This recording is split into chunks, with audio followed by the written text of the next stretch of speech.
Hello everyone, सो मैं सौरभ भिलवार और इस वीडियो में हम करने वाले हैं सोवियत संघ का विघटन। जो हम लोग चैप्टर पढ़ रहे थे जिसके हमने शुरुआत की थी, इसी चैप्टर के अंदर हम दूसरा भाग लेकर आए हैं। इसका जो दूसरा पार्ट है तो इसमें हम किसके बारे में डिस्कस करेंगे? हम डिस्कस करेंगे सोवियत प्रणाली के बारे में, सोवियत सिस्टम के बारे में। तो कि आखिरकार सोवियत प्रणाली, सोवियत सिस्टम जो आपकी बुक के अंदर लिखा हुआ है, उस हेडिंग का मतलब क्या है? तो मतलब सिर्फ और सिर्फ इतना है कि आपको यहाँ पर सोवियत संघ की विशेषताएं बतानी है कि सोवियत संघ की जो विशेषताएं, क्या विशेषताएं थी, वो किस लिए ज़्यादा फेमस था, क्या कारण था उसका, पूरा मतलब विस्तार से हम पढ़ेंगे, एक एक पॉइंट के बारे में देखेंगे।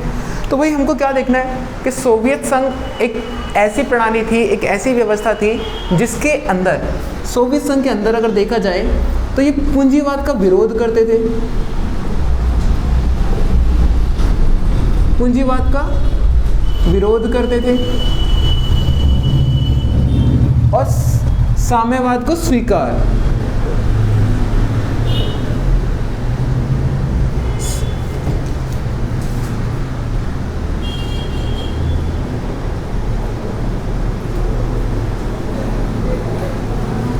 तो ये है पहला पॉइंट कि पूंजीवाद का विरोध करते थे और साम्यवाद पर आधारित थी। तो अगर यहाँ से सवाल पूछा जाता है कि सोवियत संघ की जो अर्थव्यवस्था थी वो किस विचारधारा पर आधारित थी, तो सोवियत संघ की जो विचारधारा है वो कौन सी है? साम्यवाद। ये ध्यान रखिएगा, एक नंबर में पूछा जाने वाला क्वेश्चन है और ये एक बेसिक क्वेश्चन है। तो साम्यवाद। और अगर अमेरिका की बात की जाए तो अमेरिका की कौन सी है? पूंजीवाद। तो अमेरिका की विचारधारा कौन सी है? पूंजीवाद। और सोवियत संघ की जो विचारधारा है वो कौन सी है? साम्यवाद। तो ये ध्यान रखना, ऐसे ये जो शब्द हैं जो आपके पास आएंगे, अगर इनका मतलब आपको जानना है तो जानने के लिए दूसरा वाला जो चैनल है, उस चैनल के ऊपर एक एक वर्ड की मीनिंग के साथ में छोटी छोटी वीडियोस में बनाऊंगा। तो वो वाली जो वीडियोस होगी वो क्या करेगी? छोटे छोटे वर्ड्स को क्लियर करती जाएगी। तो चलिए देख लेते हैं। तो पहला पॉइंट क्या था? पहला पॉइंट था पूंजीवाद का विरोध करती थी, पूंजीवाद का विरोध करती थी और साम्यवाद पर आधारित थी। मतलब ऐसी कौन सी विचारधारा है जिसका ये सपोर्ट करती थी, समर्थन करती थी? ठीक है, समर्थन की बात हो रही है, तो किस विचारधारा का ये समर्थन करती थी? तो समर्थन की अगर बात करें तो साम्यवाद पर आधारित थी। कौन से देश की विचारधारा थी ये? सोवियत संघ की। तो इसमें कोई दिक्कत नहीं है। चलिए, इसकी एक विशेषता और है कि ये पता है इसकी क्या? प्लान्ड इकोनॉमी थी। प्लान्ड इकोनॉमी का मतलब जानते क्या होता है? प्लान्ड इकोनॉमी मतलब जो इनकी इकोनॉमी किस तरीके से चलेगी, कौन यहाँ पर इकोनॉमी किसके द्वारा कौन चलाएगा? सरकार चलाएगी या कुछ पूंजीपतियों के हाथ में होगा सारा का सारा मामला? तो यहाँ पर क्या है कि जो सारा का सारा जो मामला है वो कहाँ पर, किसके हाथ में रहेगा? मतलब यहाँ पर अगर देखा जाए तो सारे के सारे जो प्लान्ड इकोनॉमी होती थी और सरकार के द्वारा पूरी अर्थव्यवस्था को संभाला जाता था। इसीलिए तो साम्यवाद है। साम्यवाद और समाजवाद, क्या अंतर है? वीडियो के लिए वेट करना, दूसरी वीडियो आएगी इसके लिए। तो अगर हम बात करें तो यहाँ पर कौन सी पार्टी थी? कौन सी पार्टी मतलब एक ना एक पार्टी होगी जो क्या चलाती होगी? पूरे देश को चलाती होगी। जैसे भारत में अगर देखा जाए, आज़ादी के बाद भारत में कौन सी एक फेमस पार्टी रही होगी? तो कांग्रेस पार्टी थी। लगभग बड़े बड़े फैसले उसी पार्टी के द्वारा लिए जाते थे। बट कांग्रेस पार्टी चुनकर आई थी, कांग्रेस पार्टी को लोगों ने चुना था, चुनाव के द्वारा लोगों को चुना, तब उसने बड़े बड़े फैसले लेती थी। पर सोवियत संघ में ऐसा नहीं है। सोवियत संघ में क्या है? सोवियत संघ के अंदर कम्युनिस्ट पार्टी का दबदबा है। कम्युनिस्ट पार्टी का दबदबा है ना, सॉरी, मतलब एक बहुत पावरफुल पॉलिटिकल पार्टी के रूप में है कम्युनिस्ट पार्टी। कहाँ पर? सोवियत संघ के अंदर। सोवियत संघ के अंदर जो सबसे पावरफुल पार्टी है, जो सबसे बड़ी चीज़ है, जो बड़ी शक्ति है, लाइक सरकार के रूप में, जो सरकार की नहीं की बनती है कम्युनिस्ट पार्टी की, कम्युनिस्ट पार्टी का जो हेड होता है वही सोवियत संघ का हेड हो जाता था। तो भाई कम्युनिस्ट पार्टी का दबदबा रहता है कहाँ पर? सोवियत संघ में। चलिए, तो यहाँ पर हो गया सोवियत संघ के अंदर कम्युनिस्ट पार्टी का दबदबा था।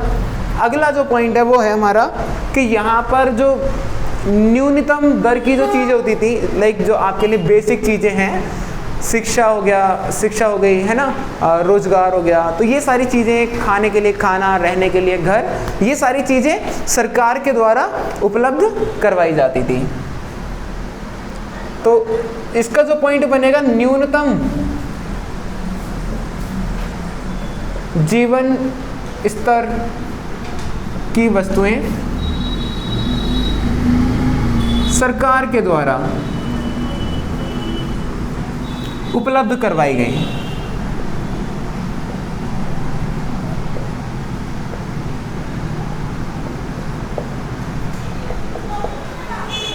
ठीक है, तो न्यूनतम जीवन स्तर की वस्तुएं क्या होती हैं यार? वही बात, मतलब एक इंसान को कि जीने के लिए जो चीज़ें चाहिए, जिनकी आवश्यकता है, लाइक खाने को खाना, रहने को घर, पीने को पानी और स्वास्थ्य, शिक्षा, ये सारी चीज़ें सरकार के द्वारा उपलब्ध करवाई जाती थी।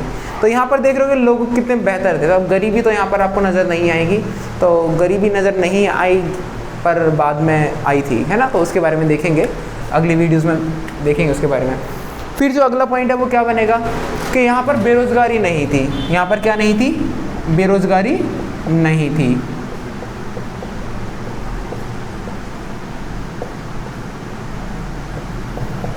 बेरोजगारी नहीं थी क्योंकि भाई रोजगार, यहाँ पर बेरोजगारी नहीं थी, रोजगार सरकार उपलब्ध करवाती थी। और यहाँ पर सामूहिक खेती होती थी, ठीक है ना, सामूहिक खेती होती थी। सामूहिक खेती क्या होती थी?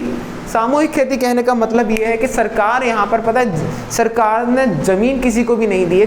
जो सारी की सारी ज़मीन है वो कम्युनिस्ट पार्टी के नाम पर है, सरकार के नाम पर है। तो यहाँ पर किसी एक व्यक्ति के हाथ में नहीं है और सभी लोग मिलकर उस ज़मीन पर खेती किया करते थे। सभी के सभी लोग मिलकर उस ज़मीन पर खेती किया करते थे।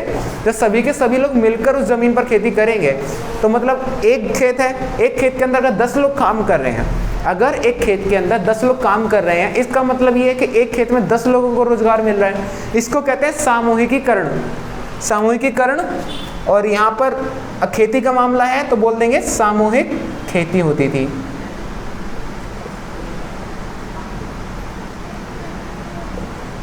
यहाँ पर क्या होता था? सामूहिक खेती। सामूहिक खेती के बाद अगर हम आगे जाएं तो भाई सामूहिक खेती होगी तो यहाँ पर बेरोजगारी होगी क्या? बिल्कुल बेरोजगारी नहीं थी, बेरोजगारी नहीं थी।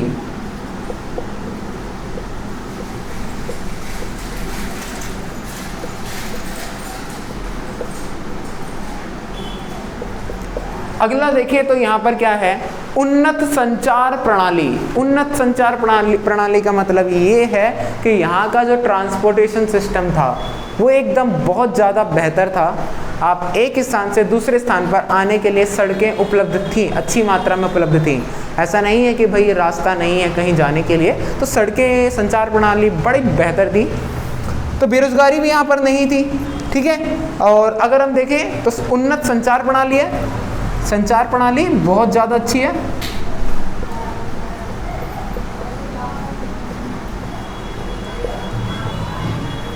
और निजी संपत्ति का अभाव था। निजी संपत्ति का अभाव, निजी संपत्ति का अभाव क्या होता है पता है? कि भाई यहाँ पर प्राइवेट प्रॉपर्टी नहीं होती थी, सारी की सारी जमीन किसकी होती थी? सरकार की ही होती थी। निजी